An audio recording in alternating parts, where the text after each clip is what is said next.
You might recognize him for his famous role as Tim Taylor, the family man on ABC's Home Improvement. What you may not know, though, is that before he shot to fame in the early 90s, Tim Allen was a drug dealer. After being caught with more than half a kilo of cocaine in 1978, Tim faced a life sentence in prison. So he decided to make a deal, which eventually led to fame, fortune, and changed his life forever. I search for the truth of a situation, twist it, make a joke out of it. The actor made headlines at the beginning of 2021 after finally opening up about his infamous cocaine arrest in federal prison time. "I was f***ed up," Allen, now 68 years old, admitted. He explained that his troublesome behavior began after his father passed away when he was just 11 years old. Allen and his father had been very close before he was killed in a fatal car crash. The pain was unbearable for Tim. He couldn't process the loss of his father, a man that he had loved so dearly and respected. So, with no one to turn to, he turned to alcohol to help cope with the loss. One moment your father's there, best guy in the world, next moment he's not there. "After my old man died, I really just played games with people and told adults what they wanted to hear and then stole their booze," Allen confessed. He added that he always did what he was told. He made his bed, he was polite, he knew exactly what adults wanted. But after he'd put on a good face, he'd go steal everything in the house. Tim met his first wife, Deibel, during his time at university. However, this was also around the same time he decided to start dealing drugs.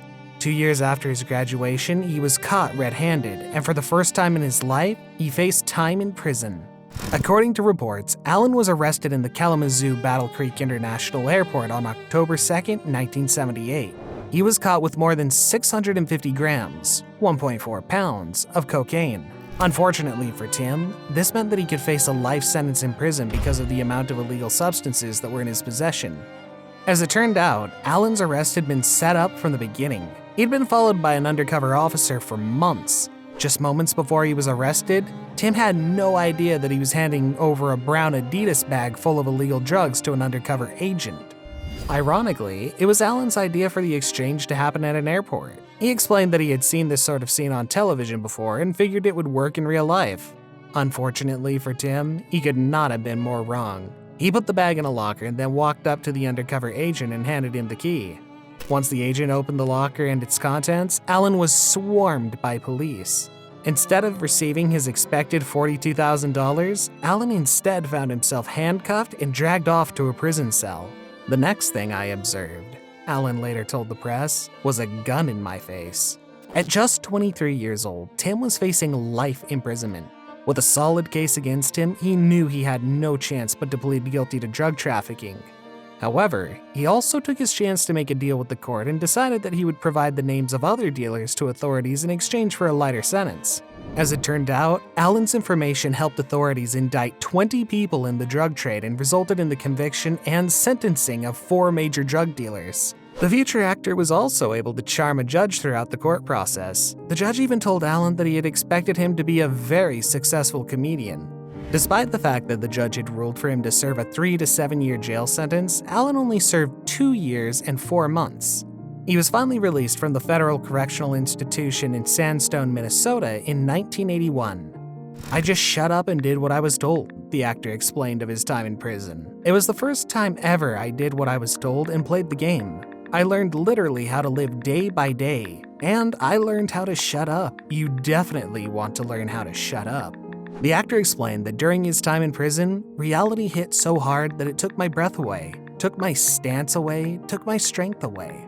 He shared that he was put in a cell with another 20 men. They had to share the same toilet in the middle of the cell. There was no privacy, no sense of dignity. He felt worthless, ashamed of what he had done, and he knew this wasn't the life he wanted for himself.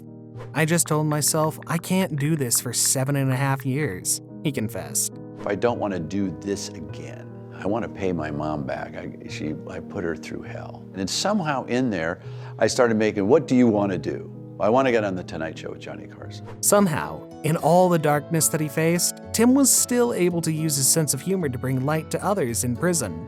It wasn't long before he was making his fellow cellmates laugh, even some of the guards too. He'd always known he was funny, but it was his time locked up in a prison that allowed him to mature his comedic skills. Not only did his sense of humor blossom, but he felt himself grow up and let go of his immature teenage self that had taken over his life. Prison grew me up. I was an adolescent that woke up too early when my father was killed, and I stayed at that angry adolescent level. Following his release from prison, Alan wasted no time exploring his comedic talent. He got himself signed to an ad agency in Detroit and attended auditions during the day. At night, he worked as a stand-up comic at the Comedy Castle. He found his true persona on stage, the man that brought everyone joy and made them laugh. He had finally found what he was meant to do, and soon he was booking commercials and making money, the legal way. A year after his daughter Catherine was born in 1989, he booked a Showtime special. This caught the attention of Disney's producers, who offered him several movie roles, but Alan turned them down. If you don't know Jeffrey Katzenberg, I'll tell you, he doesn't like being said no to, especially when he's being really nice and sweet like he is. And he said, he called me at home, then he said, maybe you didn't hear me. I said, yeah, I heard you. He didn't want to fit into the mold that Disney was asking of him. He wanted to represent himself and his own comedy on TV. So he finally persuaded the studio to let him perform his comedic persona as part of a sitcom. Home Improvement premiered in 1991. Tim could not have been happier. He swore to a life of sobriety and did his best to leave his dealing with drugs and time in prison behind him. Despite the fact that his mugshot followed him around throughout his career, he managed to prove everyone wrong. He was the perfect example that people could truly change if they wanted to make a different life for themselves. The rest is history. From a successful run in the sitcom until 1999 to roles in classic movies like Toy Story, Santa Claus, and Wild Dogs. He had turned his life around and become a man his father would have been proud of. I look back on those things, this is sober guy stuff. I had so much shame at the things that I did, especially driving people around. Coming from a dad that was killed that way, it's difficult to get past it. But he managed to move on and build a successful career as a comedian in Hollywood, which is one of the most difficult things to achieve as an actor. Sadly, his marriage to his college sweetheart Laura didn't work out, and they split in 1999. However, during their time together, the former couple had a daughter, Catherine, together, and they kept their divorce very civil for the sake of their child. The actor went on to remarry in 2006 to actress Jane Hajduk. The couple spent the first few years of their marriage focusing on their time together before deciding to grow their family. Then, 3 years into their marriage, they had a daughter of their own, Elizabeth. Despite the massive difference in his children's ages, and 2 different mothers of course, Tim worked extremely hard to bridge the divide and keep his family close, making time for both of his kids despite the split from his first wife. He was the real-life version of his role in Home Improvement.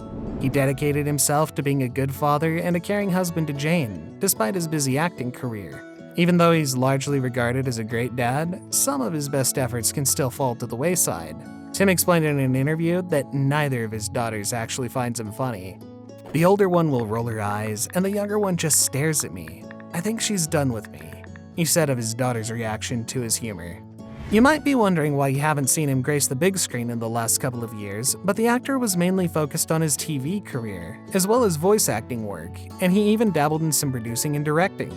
He added, "I love my life. I'm not any more mentally stable. I have the same issues I had. Now, I can't hide from them." The actor undoubtedly took an unusual path to find his way to doing what he loved most, but his story is an inspiration to all.